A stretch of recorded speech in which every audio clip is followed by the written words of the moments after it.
is Rebecca Schissel Marshall with Whole Body Upgrade, a podcast to help you get unstuck, feel better, and have more energy. Let's get started.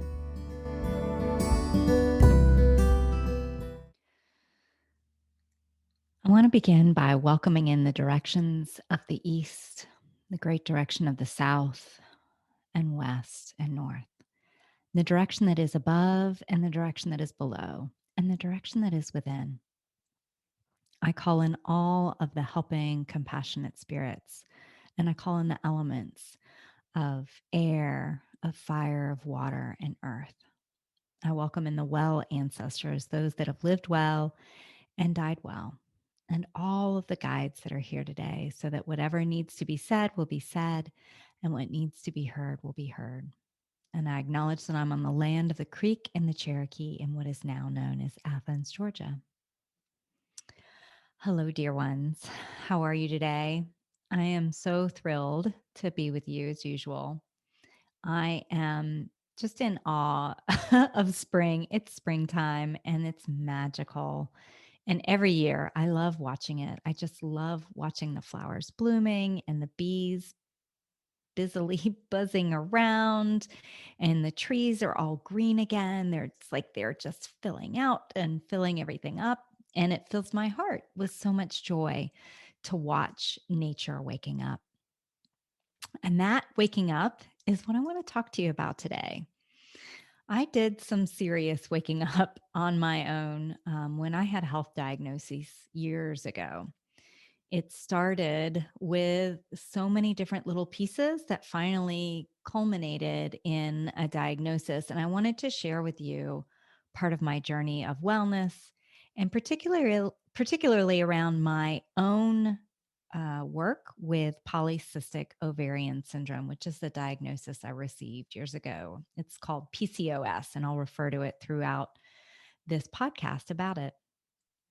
I want to share this with you today because in today's world, so many women are overwhelmed by chronic health conditions. And it doesn't just have to be polycystic ovarian syndrome or PCOS. I've seen many women with endometriosis or adrenal fatigue, thyroid issues, candida overgrowth, SIBO or small intestinal bacterial overgrowth. The list goes on and on. Many, many different things and many different ways to treat them. Many of the clients that I talk to have some sort of autoimmune disorder, and they have to decide among various options that are given to them. Sometimes it's drugs, sometimes it's diets or supplements, or there are countless other miracle cures, from fasting to ice baths, right? There are all so many different ways that we see the possibility of health and healing.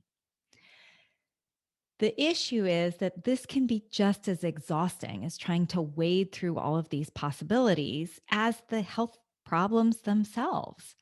Women receive all sorts of competing messages of what they should do and can't do, about what we need to do to be healthy and what healthy actually is. We as women have very busy lives, and there is constant new information about whatever this right, and I'll put that in quotes, right over this right new diet or trend for health is. And it's really almost impossible to keep up. And even with all of these options, most people are still not getting better. That's because many of these options fail to address the root problem, the basis of whatever the issue is. And what I've seen over the years of working with women and for myself is that there isn't one single solution. It's the integration, it's the perspective and looking at things differently that can be really important. And it's why I am so adamant about getting this centered wellness framework out into the world. And it's why it works. It uses multiple approaches. What we know right now in the world is that health is big business. And you've heard me talk about inflammation before. Inflammation is a big contributor to a lot of physical manifestations of disease: cardiovascular disease, arthritis, allergies, stroke, even diabetes, and as I mentioned, autoimmune disorders. They're all considered inflammatory disease processes, and they actually affect millions of people in the United States each year.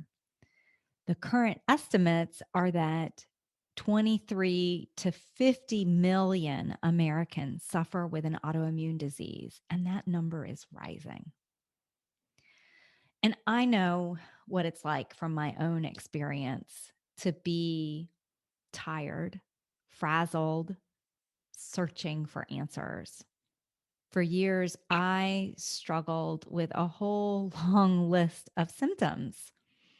I was exhausted. I had dizzy spells and migraines and high cholesterol and hypoglycemia and irritable bowel syndrome. And it was like piece after piece after piece of health issue kept coming about for me. I went to see many doctors, and I discovered that a lot of these issues that I was seeing as single issues were actually a part of a larger systemic problem that was this PCOS, or polycystic ovarian syndrome. And it's one of the most common endocrine disorders today among women. And it wasn't even something that was talked about for years when I had all these symptoms. It really took someone who knew this particular problem to diagnose it. What I learned from my own experience is that many practitioners just simply put women with PCOS on fertility drugs, as that was what was suggested for me. And I just kept thinking, like, that doesn't make any sense. Why would you? Why is this pill going to solve this problem? And I just kept thinking there has to be a better way. Now, the good news is that I'm stubborn. I'm very stubborn. And I had some education. So I poured over research and books and from medical professionals who looked at PCOS differently. I started learning that there were other ways to look at this particular issue.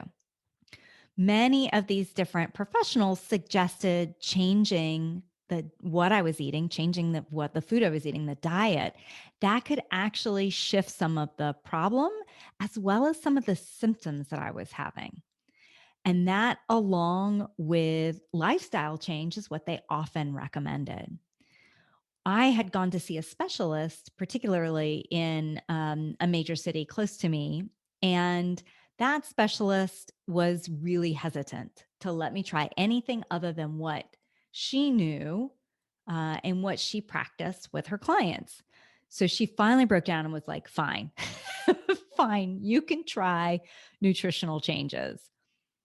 But if it doesn't work, the next step is you go on this prescription, right?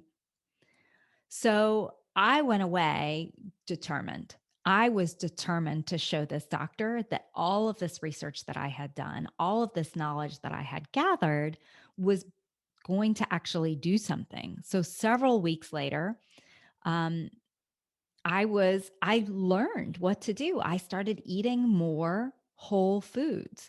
Mostly I cooked at home. I had minimized the junk food I was eating. I had eliminated the added sugars. And let me tell you, that was a small miracle for me because I was very much a sugar addict. What I noticed is I started feeling better. I started feeling differently. My symptoms started changing.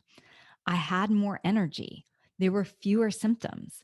My blood sugar and the test results that I had actually improved dramatically. Like my cholesterol had gone way down just from changing this particular diet. As a result, I felt empowered.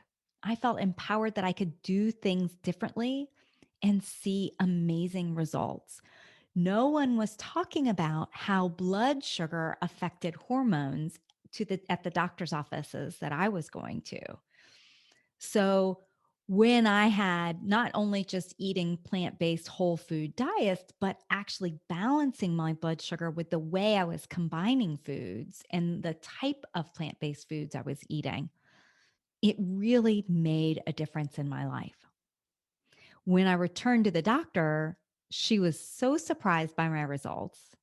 I mean, I remember her looking at me and being really quite shocked at the difference that I had made. She declared and said, she was like, "Well, you could be the poster child for how nutrition can help PCOS." And really, in that moment, it was a turning point for me, not just because I had eaten the food that was different and I felt better, but it really cemented the idea that it was up to me, that it was up to me to play an active role in my own health, which included questioning the status quo. I saw how much of my health could be shifted just from changing to a plant based whole food diet. But it didn't just stop there, right? I talked about the balance of the food that was necessary to balance my blood sugar. I found supplements that really benefited me and made me feel better, that changed my symptoms again. Also, there was more than just eating differently in order to help the physical symptoms.